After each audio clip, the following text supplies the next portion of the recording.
শেখ হাসিনা চলে গেছে, শেখ হাসিনা পালায় না।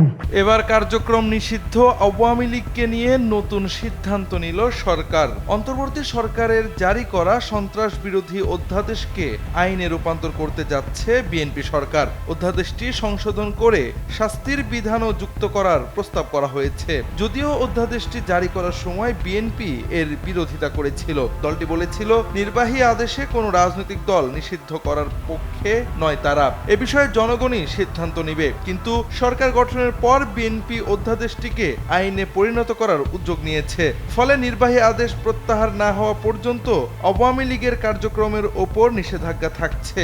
আর শাস্তির বিধান সহ এটি আইনে পরিণত হলে আওয়ামী লীগকে রাজনীতি করতে আরও বেগ পেতে হবে। RICL TMX, যুগের পর যুগ স্থাপনা থাকে মজবুত।